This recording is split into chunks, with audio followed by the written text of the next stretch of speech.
सभी को नमस्कार। आज का वीडियो स्पेशली सीईटी एग्ज़ाम को लेकर है। यद्यपि मैं बहुत ज़्यादा इस पे वीडियो बनाता नहीं हूँ, लेकिन आज कई बच्चों का निवेदन था, स्पेशली वो बच्चे जो पहली बार 12th कर रहे हैं और पहली बार ग्रेजुएशन कर रहे हैं। उनकी बड़ी शंका थी कि सर, क्या हमें देना चाहिए कि नहीं देना चाहिए।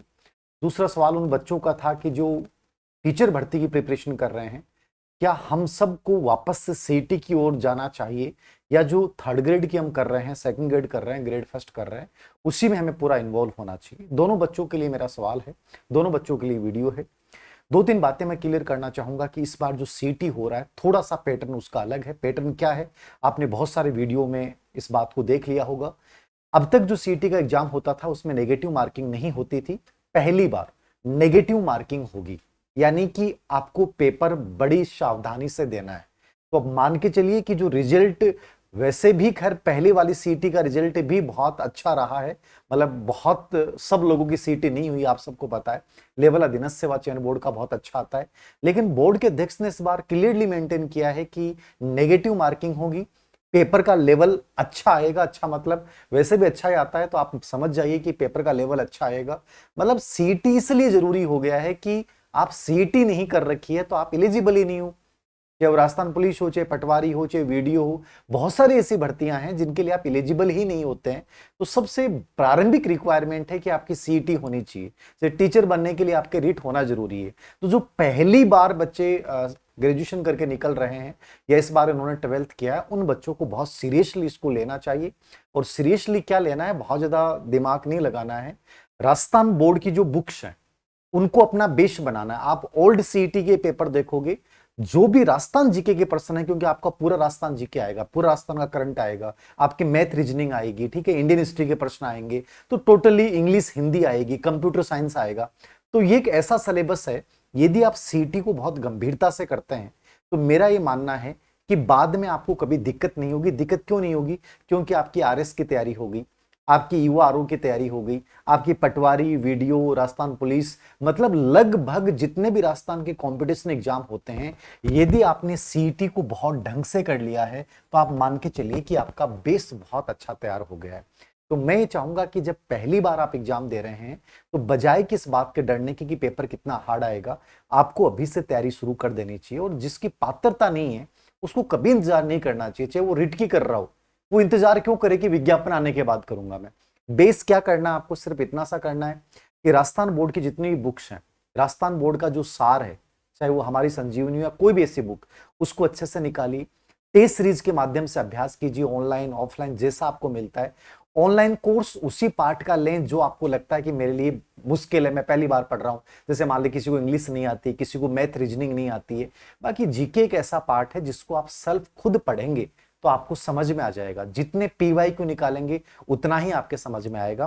कभी एग्जाम हो सकती हैं, तो जून में शायद ये जो दे रहे हैं, जून में स्नातक स्तर के फॉर्म स्टार्ट हो जाएंगे, और जुलाई में आपके 12th वाले फॉर्म स्टार्ट हो जाएंगे।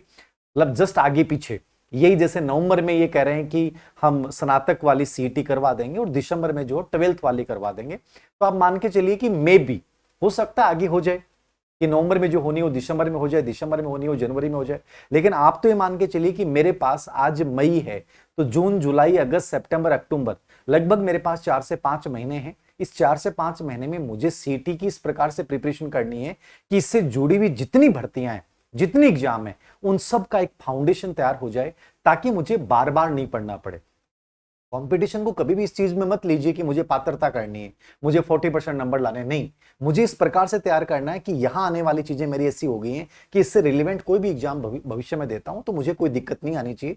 तो बहुत सिंपल सा तरीका है, दो तीन चीजें हैं। नेगेटिव मार्किंग होने वाली है, ये कह रहे हैं कि इस बार संभवतः आपका सर्टिफिकेट 3 साल के लिए वैलिड रहेगा। अब एक सवाल था आप लोगों का, कॉमेंट में आया था मेरे पास कि सर, जो अभी भर्तियां हैं क्या उनके लिए एलिजिबल होंगे। देखो, सीईटी होने के बाद जो भर्तियां होंगी उनके लिए सीईटी पात्रता जो है, उसमें जो अभ्यर्थी आप पास कर पाओगे वो आने वाली भर्तियों के लिए एलिजिबल होंगे। और आप मान के चलिए कि 2027 और 2028 सभी भर्तियों का अच्छे वर्ष रहेंगे। चाहे वो शिक्षा भर्ती हो, चाहे बाकी पटवारी, वीडियो जितने भी हैं, हर डिपार्टमेंट में वैकेंसी निकलेंगी। तो आप तभी एलिजिबल हो पाएंगे जब आपने सीईटी किया हो। आपको पता है कि एलडीसी में कितनी गजब की वैकेंसी आई, लेकिन बच्चे सीईटी योग्य नहीं हैं, बहुत कम बच्चे हैं, तो एक कंपटीशन बहुत आसान हो जाता है। तो कम से कम आने वाली भर्तियों के लिए आपके पास एक योग्यता हो, इसलिए सीईटी को गंभीरता से दें और राजस्थान बोर्ड को बेस बना के दें, जो सिलेबस है वो टू द पॉइंट के अनुसार तैयार करें। और अधीनस्थ सेवा चयन बोर्ड के, बाकी नहीं, सिर्फ अधीनस्थ सेवा चयन बोर्ड के कम से कम आप 3 साल के पेपर, यानी कि आलोक राज्य के बनने के बाद जितने पेपर हुए उनके प्रिंट आउट निकाल लें, उनका एनालिसिस करें, किस पार्ट से किस प्रकार के प्रश्न पूछे जा रहे हैं, और जितनी प्रैक्टिस करेंगे उतनी नेगेटिव मार्किंग वाला रिस्क भी खत्म हो जाएगा। बाकी कहीं ज्यादा अनावश्यक भटकने की आवश्यकता नहीं है, बहुत ज्यादा प्रेशर नहीं लेना है कि सीईटी क्या है, कुछ नहीं है। सिंपली जितना एनालिसिस करोगे उतना ही समझ में आएगा कि सीईटी वास्तव में क्या है। तो मेरे अनुसार हर उस बच्चे को देनी चाहिए जो इन फ्यूचर मतलब मैथ जिसकी ठीक है, रीजनिंग ठीक है, जिसको पटवारी, वीडियो, कांस्टेबल इनसे जुड़ी हुई भर्तियां देनी है। अब मान लीजिए कोई बच्चा कहता है कि सर मुझे जाना ही नहीं है, मुझे सेक्टर में नहीं जाना है, कुछ भी हो जाए, तो फिर वो बेटर है कि वो शिक्षक भर्ती की प्रिपरेशन कर रहा है तो फिर उसको ध्यान नहीं देना। जब मुझे जाना ही नहीं तो फिर मैं क्यों अपनी ऊर्जा वहां खर्च करूं। तो फिर जिसकी आप तैयारी कर रहे हो, चाहे वो रिट की कर रहे हो, थर्ड ग्रेड कर रहे हो, सेकंड ग्रेड कर रहे हो, ग्रेड फर्स्ट कर रहे हो, कंप्लीटली अपनी पूरी ऊर्जा वहीं लगाएं। बाकी अनावश्यक रूप से भ्रमित होने की आवश्यकता नहीं है। ये मुख्य मुख्य बातें थी जो मैंने बता दी है, इनको फॉलो कर लीजिएगा और सेल्फ स्टडी ज्यादा ज्यादा कीजिए, पीवाईक्यू एनालिसिस ज्यादा ज्यादा कीजिए, राजस्थान बोर्ड की बुक्स को अपना बेस बनाइए, सीटी आराम से हो जाएगी। Thank you.